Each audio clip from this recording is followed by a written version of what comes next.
For the first time ever, we were able to walk the halls of the Forsyth County Jail.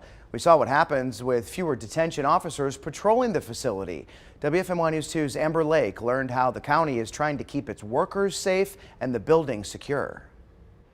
Today, a handful of us were able to get inside look of the Forsyth County Detention Center. We saw the ins and outs of what security features have been put in place to keep everyone safe.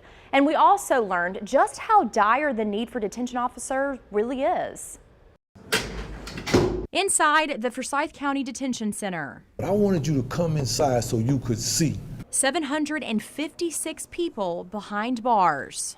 You know, we house everything from child payments, failure to make child payments, to those that have molested children, to those that have murdered children. People who have time on their hands. You have a population that is sitting around all day figuring out, how do I manipulate, whether it's the lock, whether it's whatever it is. Forsyth County Sheriff Bobby Kimbrough says safety is a top priority, but sometimes They're thinking that's secure and locked. it's compromised. Got my little note. They can take a piece of paper, cardboard, whatever, to slide it down, use it like a credit card, now they're out.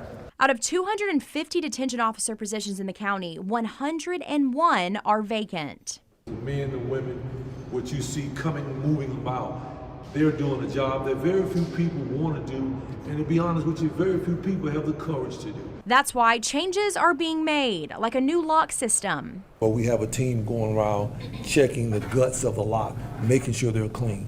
The new lock system, remember I told you that when you start tampering with them, the electronic features on them will let you know, and the hardware is totally different to where it will crush something like that. Other changes include permanent shifts where officers are able to pick which shift they want, and more pay, something Sheriff Kimbrough says is well deserved. The men and women that work here do an outstanding job.